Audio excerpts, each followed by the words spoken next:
Welcome back, everybody. This is Open Garage. Thank you for tuning in yet again. We've had some great episodes so far. Hopefully you've watched. If this is your first time tuning in, you could check out some of our old stuff.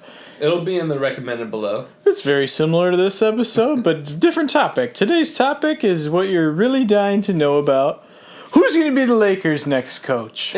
We have our predictions. We're going to share them with you guys. What do you want to get started now? Let's get started. So we're going to address this as though Patrick and I are the hiring committee for the Lakers job. We checked all the resumes.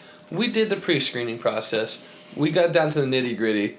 We each have our list. We're going to compare them. My first question to address on this is, any chance Luke Walton returns? You know, it's funny. Luke is one of the people on my list. I don't think it's going to happen, but by all accounts, Jeannie loves him. Therefore, the chance is there. If Phil is in her ear, if Phil Jackson's in Jeannie's ear telling her, keep Luke, he's got the zen, then I could see it maybe happening. But otherwise, I think Magic and Rob are going to try to go a different direction. It's interesting as Luke's kind of, in all the press conferences, it makes it seem like he anticipates being there next year, and I don't know what he's thinking. I think he's a dead man walking. I think so too, but you don't expect these guys to say that either, though. You know what I mean? And Luke's going to have himself either the Arizona or UCLA jobs handed to him if he wants them when this is all done. So his prospects in his future look plenty bright enough. You know? Yes, that's a conference of champions, as we know from his dad, Bill, announcing every game. But if he is going to be replaced by the Lakers, one name that has been popping up all over the place is a player who got the most comparisons to Lonzo at the draft. Who better to coach Lonzo than Mr. Jason Kidd? You know, all right, so I saw his name on the list too, and I have him on my list simply because it looks like it's a possibility. I don't like his track record so far as a coach. Sure, Giannis wasn't what he is right now. It's not like I expected him to be first in the East or anything like that. They didn't make the playoffs. I didn't really like anything about it, you know, and I don't think Lonzo needs a Jason Kidd. I think Lonzo's got all the intangibles. Those things are already taught within him. I think Lonzo needs somebody that's going to get his confidence going from a scoring perspective and somebody who can be beneficial to him in terms of getting the ball in the rack, you know? I agree very much. The kid has been disappointing in his 2 stops in the NBA. He might be on track to get another gig, but we'll see. He's disappointing. Oh, wait, are you talking about Lonzo? Jason Kidd with the Nets and Bucks. Yeah, my bad. I thought you were talking about Lonzo. I was like, I think it's too early. But Jason Kidd, I agree. So my next candidate on my list is also a former NBA point guard, actually a Laker point guard. Oh. And actually the only coach out there who's coached LeBron James to an NBA championship, Mr. Tyronn Lue. The only coach not coaching for the Miami Heat. Available out there, unemployed. Okay. Unemployed. Has he been fired already? He was fired in the first week of the year. Yeah, that's what I thought. It happened so long ago that it's like... I think he did a few games and they said, nope, Larry Joe. And the Cavs are never on my mind, as it is. I don't see it happening. I understand what people say about Ty Lue, and I got nothing against Ty Lue, but I also don't really have much for Ty Lue.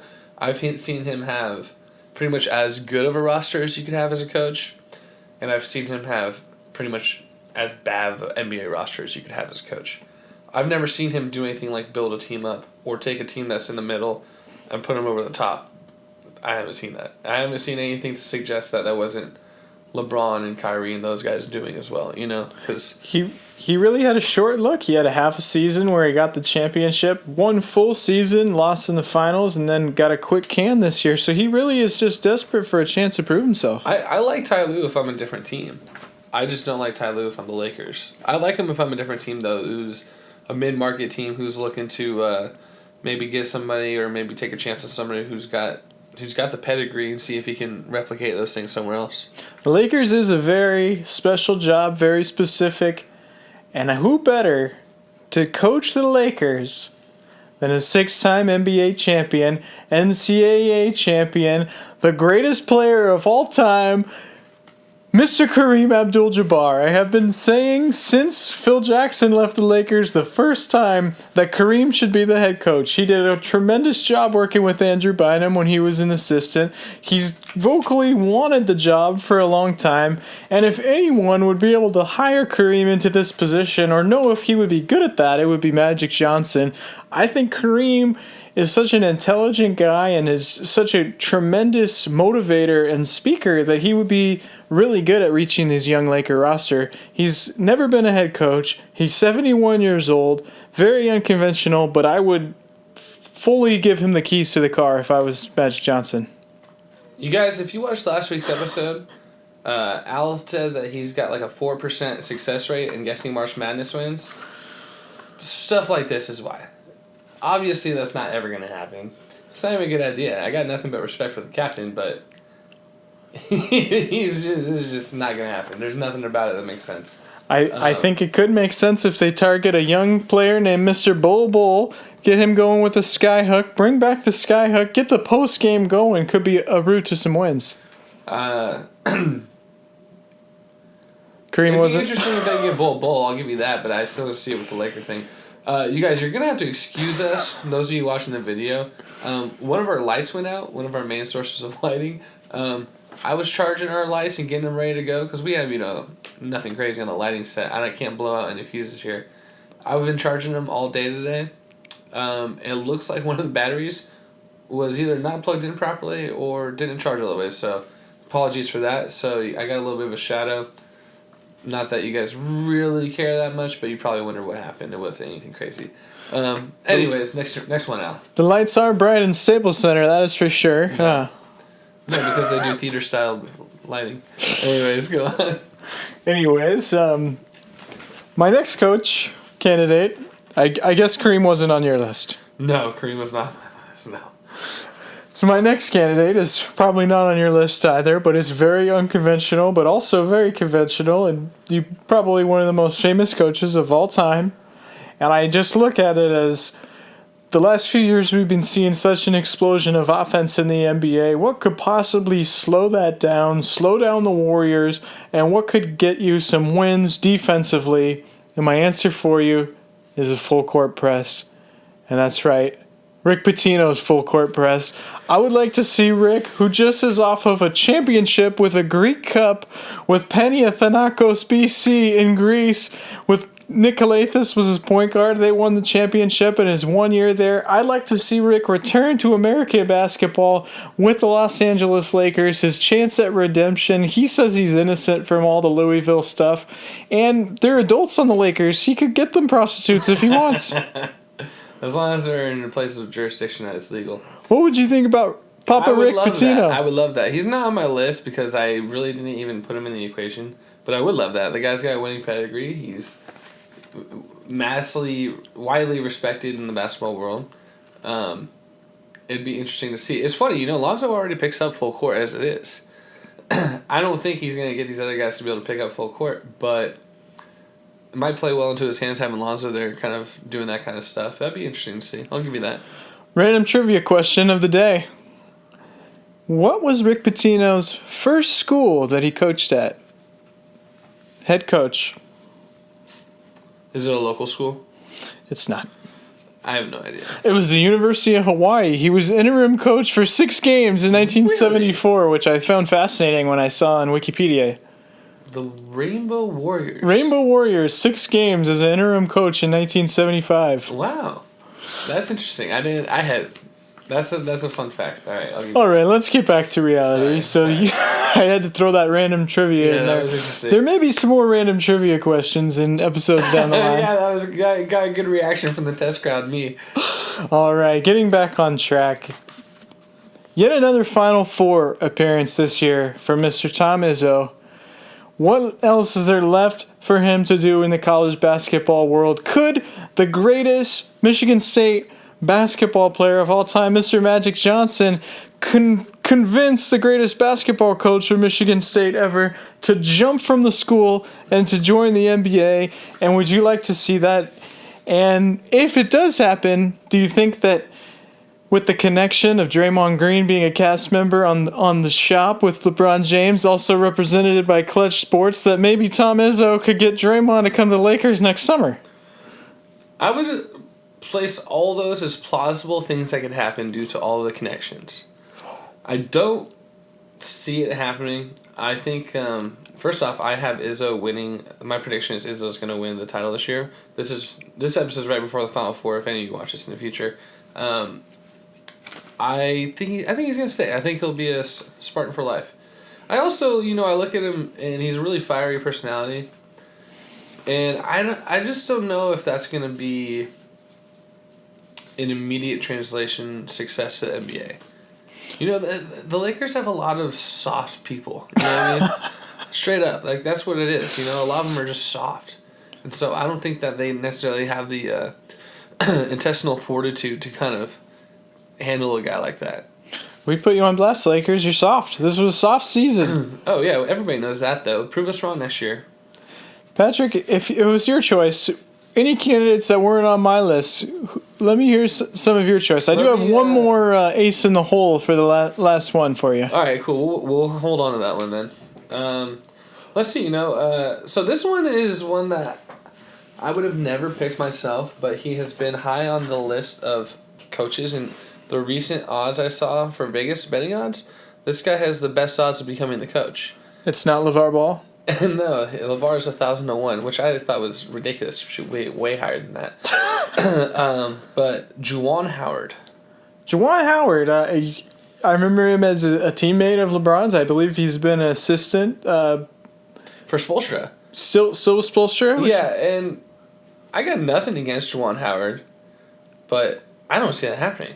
And the reason I bring him up is because, like I said, he was the highest in the odds right now.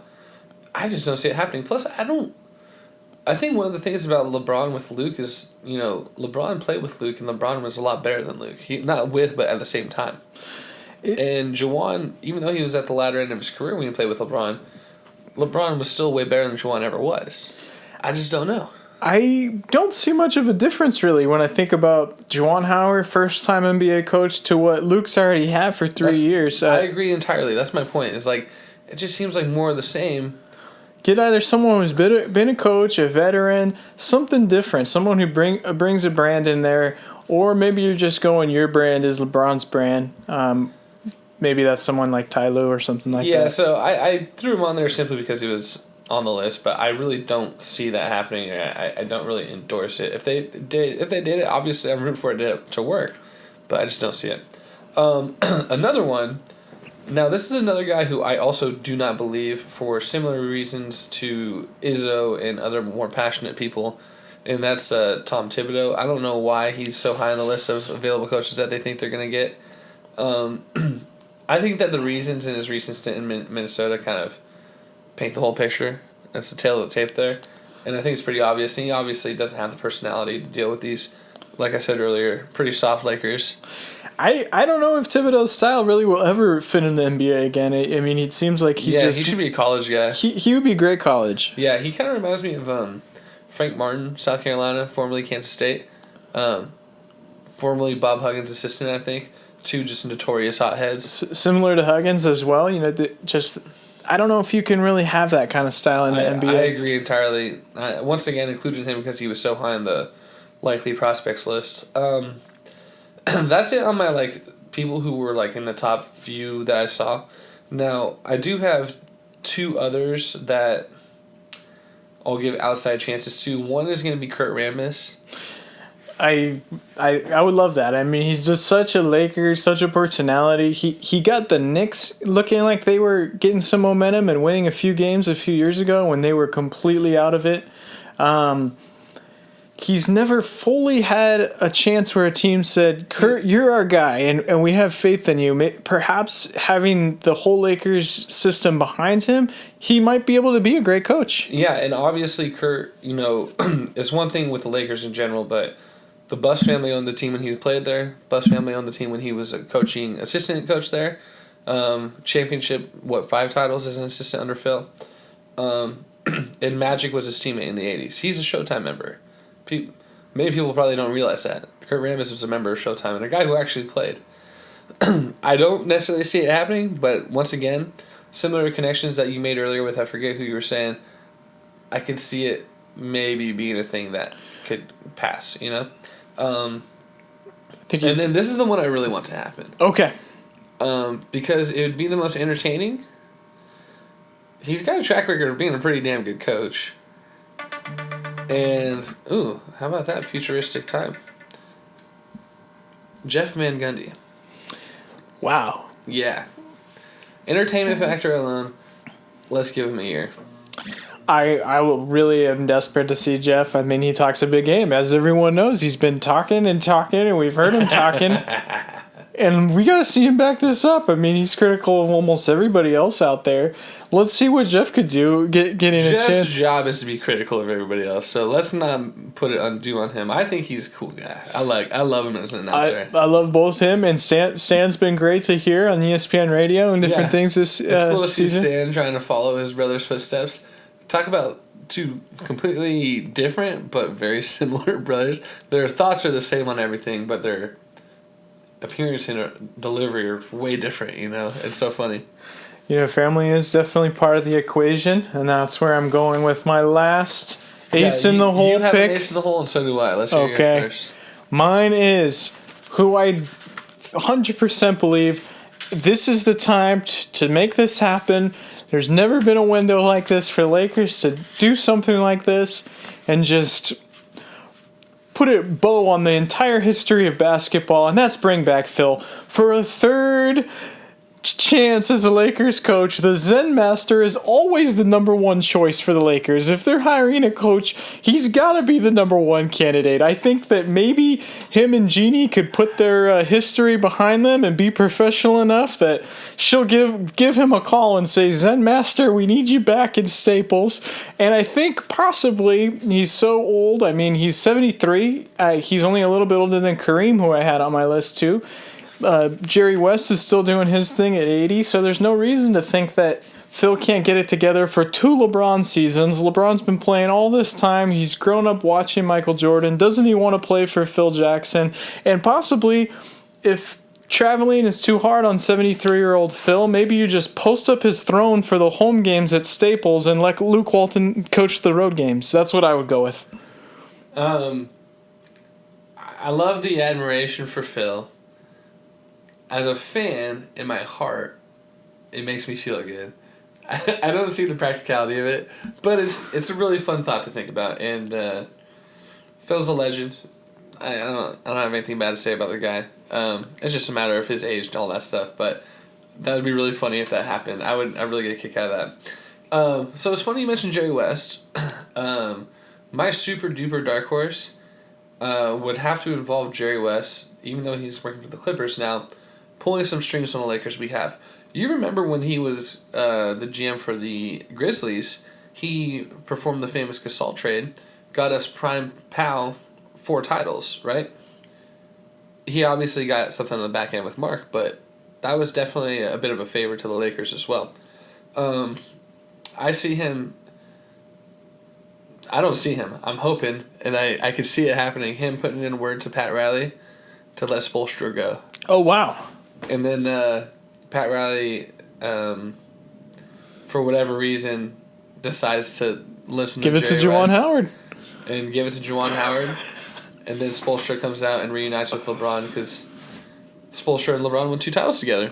And by all accounts, Spoelstra's a great coach. You know, it's not even a matter of what LeBron would like in him. It's just a matter of he always keeps a pretty competitive team in Miami, and after the whole, Big 3 era, they've never really had a decent, really that good of a roster, but they've always been competitive, It's going to be absolutely fascinating to see. I know that we're going to be keeping both eyes on it this whole summer until any movement does happen. I know the rest of the country is going to be interested. And before we wrap up, I do want to throw out one other candidate or name, and why not Fullerton College's own Perry Webster, straight from junior college, straight to the NBA. The first one to do it. It's never happened before, but why not? He's the best coach in Southern California. I could see Stephen A. and Max Kellerman losing their minds right now, but I could see Doug Gottlieb reaching down to his old high school coach, Andy Brown, a current junior college coach at Saddleback College, saying, "Hey, Andy,